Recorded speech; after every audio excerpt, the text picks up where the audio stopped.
Political science and public administration की smart study के लिए सब्सक्राइब करिए मेरा channel political science by doctor Shipra Verma and hit the bell icon for latest update of my videos.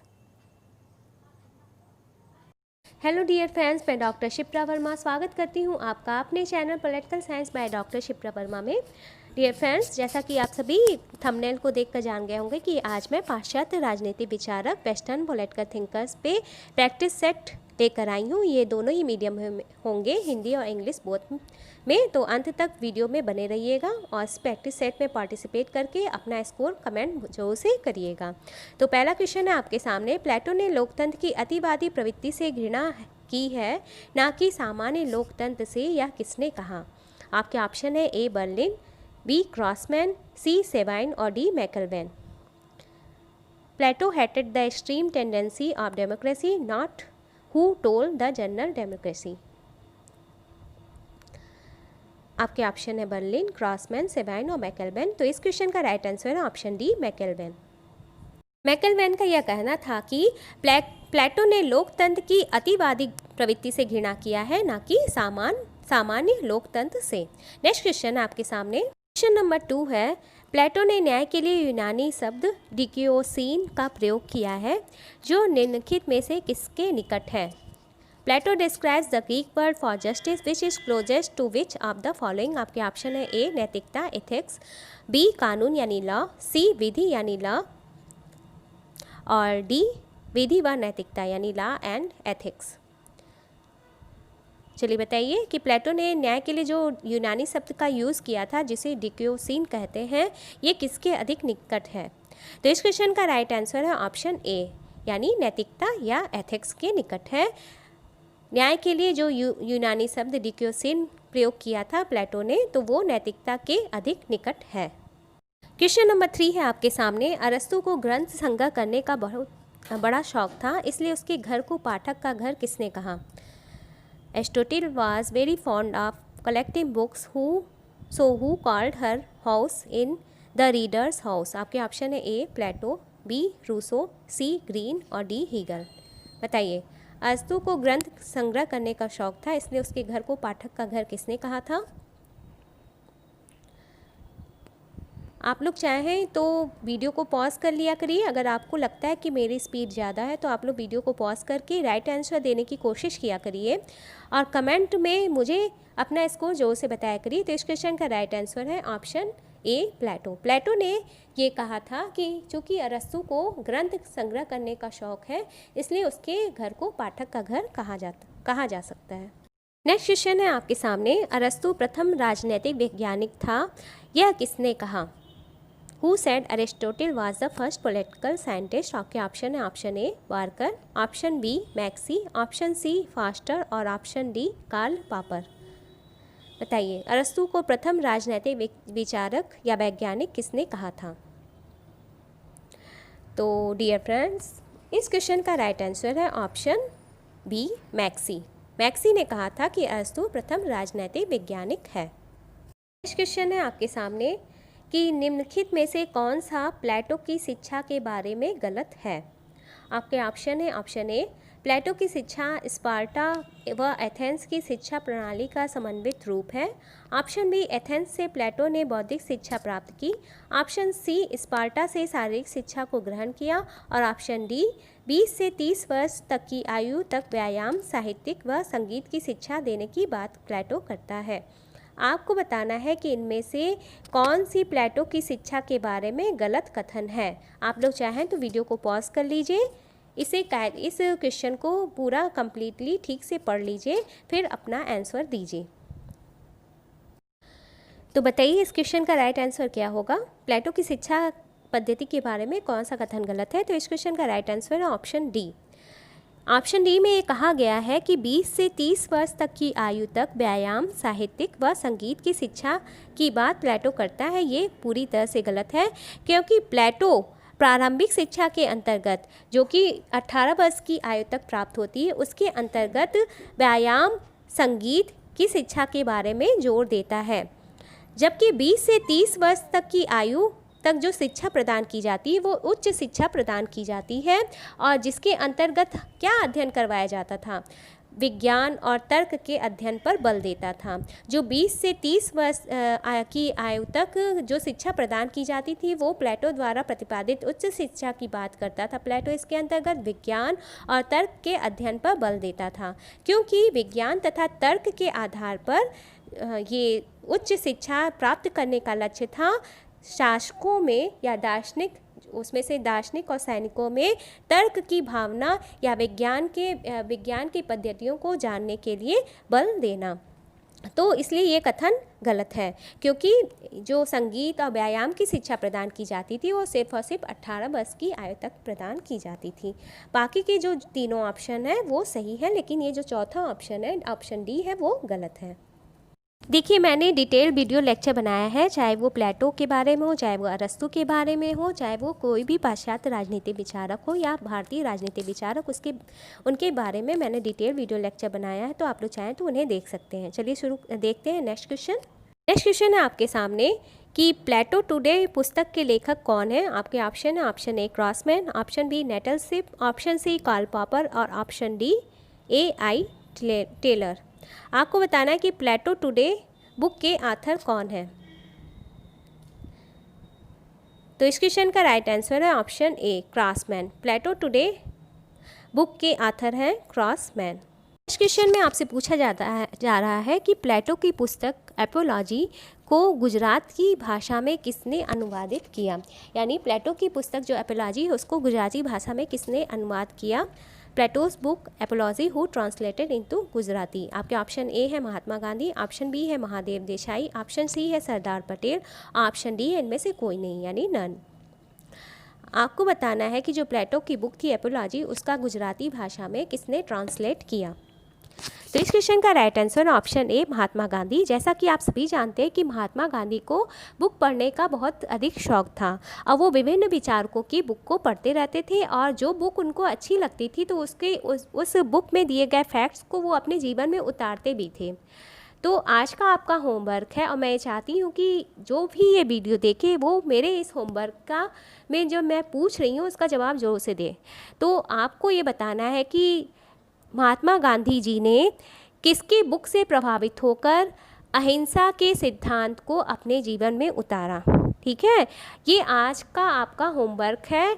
अगर आपको ये होमवर्क का क्वेश्चन नहीं आ रहा है तो आप लोग सर्च करिए कि मैंने ये क्वेश्चन क्यों पूछा है, और अहिंसा का सिद्धांत गांधी जी ने किस बुक से अडॉप्ट किया है, आपको ये बताना है। सर्च करिए, चाहे आप गूगल का सहारा ले सकते हैं, चाहे वो बुक्स का सहारा ले सकते हैं, लेकिन आप लोग ये होमवर्क क्वेश्चन का आंसर जरूर से दीजिएगा। मैं देखना चाहती हूँ कि आप लोग कितने एक्टिव हैं। ठीक है, चलिए देखते हैं नेक्स्ट क्वेश्चन। नेक्स्ट क्वेश्चन है आपके सामने, क्वेश्चन नंबर 8। अरस्तु ने न्याय का वर्णन अपनी किस पुस्तक में दिया है या किया है। आपके ऑप्शन है, option A politics, option B rhetorics, option C ethics और option D physics. Aristotle describes justice in which given book. क्या ये पॉलिटिक्स है, क्या ये रिटोरिक्स है, क्या ये एथिक्स है, या क्या ये फिजिक्स है। तो इस क्वेश्चन का राइट आंसर है ऑप्शन सी एथिक्स। अरस्तु ने अपने बुक एथिक्स में न्याय के सिद्धांत का विस्तार से वर्णन किया है। आपके सामने क्वेश्चन नंबर 9। अरस्तु ने क्रांति का मूल कारण क्या बतलाया है। यानी अरस्तु क्रांति का मूल कारण क्या मानते हैं। आपके ऑप्शन ए है असमानता, ऑप्शन बी है अन्याय, ऑप्शन सी है ए और बी दोनों, और ऑप्शन डी इनमें से कोई नहीं। What does Aristotle believes to be the root cause of revolution. Inequality, injustice, A B both, या नन ऑफ दीज। तो इस क्वेश्चन का राइट आंसर है option C A B both. यानी अरस्तु ने क्रांति का मूल कारण क्या माना था, असमानता और अन्याय। देखिए, अरस्तु ने क्रांति के जो कारण बताए थे उसके 2 कारण बताए थे। एक थे सामान्य कारण और दूसरा था विशिष्ट कारण। ठीक है, जनरल कॉजेज ऑफ रेवोल्यूशन और पर्टिकुलर काजेज ऑफ रिवोल्यूशन। सामान्य कारण वही मूल कारण हुए, रूट काजेज हुए। तो जो मूल कारण थे उसमें विषमता यानी इनइक्वालिटी और ये अन्याय यानी इनजस्टिस को अरस्तु क्रांति का कारण मानते थे, और कहते थे कि जो समानता होती है वो 2 प्रकार की होती है। एक संख्यात्मक समानता होती है और दूसरा योग्यता संबंधी समानता होती है। अरस्तु ने योग्यता संबंधी समानता को आनुपातिक समानता से के रूप में डिस्क्राइब किया था, और संख्यात्मक समानता को इस इस प्रकार डिस्क्राइब किया था कि संख्यात्मक समानता वैसे ही होती है जैसे कि 2 1 से बड़ा है। ठीक है, तो इसी को कहा जा रहा है, क्वेश्चन में डिस्कस किया जा रहा है क्या बताए थे। ठीक है, तो असमानता और अन्याय की भावना। क्वेश्चन है आपके सामने, क्वेश्चन नंबर 10, मौन स्त्रियों का आभूषण है या किसने कहा था? Silence is the jewellery of women. आपके ऑप्शन है, ऑप्शन ए अरस्तु, option B Plato, option C Confucius and option D इनमें से कोई नहीं। Who said that silence is women's jewellery? तो इस क्वेश्चन का राइट आंसर है ऑप्शन ए अरस्तु। अरस्तु ने ये क्यों कहा था, इसके पीछे भी एक कारण उत्तरदायी है। अरस्तु का देखिए, अरस्तु के अगर आपने नागरिकता संबंधी विचारों को पढ़ा होगा तो उसमें आपने ये जरूर से पढ़ा होगा कि अरस्तु जो है वो स्त्रियों को नागरिकता देने के पक्ष में नहीं है, क्योंकि उनका मानना था कि किसी नगर राज्य में जो सभी व्यक्ति होते हैं ना तो साधारण सभा के सदस्य होते हैं और ना ही न्याय प्रशासन में भाग लेते हैं। तो ऐसे समस्त व्यक्ति जो कि न्याय प्रशासन में भाग नहीं लेते हैं और ना ही साधारण सभा के सदस्य होते हैं, उन्हें अरस्तु नागरिकता प्रदान करने के पक्ष में नहीं थे। इसीलिए इनके बारे में कहा जाता है कि अगर अरस्तु के नागरिकता संबंधी बातों को मान लिया जाए तो विश्व की आधी से अधिक जनसंख्या जो है वो नागरिकता से वंचित रह जाएगी। तो इनके इसी विचारों से प्रेरित होकर, अपने इन्हीं विचारों से प्रेरित होकर इन्होंने जो साइलेंस को, मौन को स्त्रियों का आभूषण कहा था। अगर आपने अरस्तु के नागरिकता संबंधी विचारों को नहीं पढ़ा है तो इसे पढ़ लीजिएगा, क्योंकि ये बहुत इम्पॉर्टेंट है। देखिए, अरस्तु नागरिकता किसको किसको नहीं प्रदान करना चाहते थे। अरस्तु के अनुसार स्त्री, बच्चे, विदेशी दास तथा श्रमिक और मिस्त्री ये राज्य के नागरिक नहीं होते हैं, क्योंकि जो राज्य के नागरिक होते हैं उनके पास अवकाश होना चाहिए, चाहे जिससे कि वह राज्य के लिए, राज्य के न्याय प्रशासन में भाग ले सकें और राज्य की सेवा कर सकें। तो ऐसे व्यक्तियों को ये अरस्तु जो हैं राज्य की नागरिकता नहीं देना चाहते थे। नेक्स्ट क्वेश्चन है आपके सामने स्क्रीन पर, क्वेश्चन नंबर 11, कन्फ्यूशियस के रन सिद्धांत में किन तत्वों का मिश्रण है? What is the mixture of elements in Confucian run theory? आपके ऑप्शन ए है सदाचार, ऑप्शन बी है नैतिकता, ऑप्शन सी है मानव प्रेम और ऑप्शन डी है उपयुक्त सभी, वर्च्यू, एथिक्स, ह्यूमन लव और ऑल सुटेबल। तो आपको ये बताना है कि रन सिद्धांत में किन तत्वों का मिश्रण है कन्फ्यूशियस के रन सिद्धांत में। तो इस क्वेश्चन का राइट आंसर ऑप्शन डी, उपयुक्त सभी, यानी ऑल ऑफ द एबव। क्योंकि जो रन सिद्धांत था उसमें कन्फ्यूशियस ने ये उपदेश दिया था कि मनुष्य के जीवन में जब सदाचार, नैतिकता और प्रेम की भावना होती है तो एक आदर्श मनुष्य का निर्माण होता है। क्योंकि ये जो तीनों गुण हैं वो मानव में आवश्यक रूप से समाहित होना चाहिए, मतलब हर पर्सन में इन गुणों का समावेश होना चाहिए, तब एक आदर्श मानव या आदर्श पुरुष की उत्पत्ति होती है, अगर इन गुणों का समावेश होता है तो। नेक्स्ट क्वेश्चन है आपके सामने कि कन्फ्यूशियस का जन्म कब हुआ था? आपके ऑप्शन है, ऑप्शन ए 550 BC में, यानी 550 BC, option B 555 BC, option C 551 BC और option D 552 BC। When was Confucius born?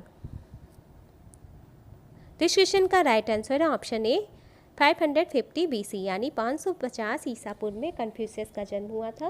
अगर आपको कन्फ्यूशियस का डिटेल वीडियो लेक्चर देखना है तो मेरे चैनल पर मौजूद है, आप लोग चाहें तो उसे देख सकते हैं। उसमें मैंने कन्फ्यूशियस के बारे में पूरा डिटेल में बताया है, उन्होंने क्या सिद्धांत प्रतिपादित किए थे, इन्होंने मनुष्यों को क्या उपदेश दिया था, ये पूरा बताया है। नेक्स्ट क्वेश्चन है आपके सामने कि कन्फ्यूशियस का निधन कब हुआ था, यानी व्हेन डिड कन्फ्यूशियस डाई? आपके ऑप्शन है, ऑप्शन ए BC 478 यानी ईसापुर 478 में, ऑप्शन बी ईसापुर 479 में यानी BC 479, ऑप्शन सी ईसापुर 480 में यानी BC 480, ऑप्शन डी ईसापुर 490 में 490 BC। तो इस क्वेश्चन का राइट आंसर है ऑप्शन ए, कन्फ्यूशियस का निधन हुआ था 478 BC में। चलिए देखते हैं नेक्स्ट क्वेश्चन। नेक्स्ट क्वेश्चन है आपके सामने कि एथेंस के प्राकृतिक वातावरण में प्लेटो ने अकादमिक नामक अध्ययन संस्थान की स्थापना कब की? In the natural environment of Athens Plato when did establish academy? आपके option A 386 BC, option B 486 BC, option C 486 BC और ऑप्शन डी 386 BC। प्लेटो ने एथेंस में अकादमी नामक अध्ययन संस्थान की स्थापना कब की थी? आपको ये बताना है। तो इस क्वेश्चन का राइट आंसर है ऑप्शन ए, यानी 386 BC में प्लेटो ने एथेंस में अकादमी नामक संस्थान की स्थापना की थी। प्रैक्टिस सेट का लास्ट क्वेश्चन है क्वेश्चन नंबर 15। प्लेटो के मरने के बाद किसने उसके अकादमी को बंद करवाया? After Plato dies who stop the academy? आपके ऑप्शन ए है Justinian, option B Aristotle, option C Dion और option D none of these. उपरोक्त में से कोई नहीं। तो इस क्वेश्चन का राइट आंसर है ऑप्शन ए जेरिस्टियन। जेरिस्टियन ने प्लेटो के मरने के बाद उसकी अकादमी को बंद करवा दिया। तो डियर फ्रेंड्स, आशा करती हूँ आपको आज का प्रैक्टिस सेट पसंद आया होगा। अगर आपको आज का प्रैक्टिस सेट पसंद आया है तो प्लीज़ इसे लाइक करके मुझे मोटिवेट जरूर से करिएगा, ताकि मैं इसी तरह के अन्य प्रैक्टिस सेट आपके सामने लेकर आती रहूँ। आप लोग इसे ज़्यादा से ज़्यादा शेयर कर दीजिएगा, क्योंकि मेरा जो वीडियो बनाने का उद्देश्य है वो ये है कि अधिक से अधिक स्टूडेंट्स तक मेरी ये प्रैक्टिस सेट या वीडियो लेक्चर्स पहुंच सके। तो मेरे इस काम में आप ही लोग हेल्प कर सकते हैं। इन्हें ऐसे स्टूडेंट्स में शेयर करिए जो कि DSSB PGT exam, net exam, school lecturer exam या फिर ये PhD एंट्रेंस एग्ज़ाम की तैयारी कर रहे हैं। अगर आप लोग चैनल पे नए आए हैं तो प्लीज़ सब्सक्राइब द चैनल और बेल आइकन पर क्लिक कर दीजिएगा, ताकि आपको मेरे आने वाले सभी वीडियो की नोटिफिकेशन मिल सके। तो इसी तरह की अन्य प्रैक्टिस सेट के साथ आपके सामने फिर से प्रस्तुत होंगे। तब तक के लिए बाय, टेक केयर।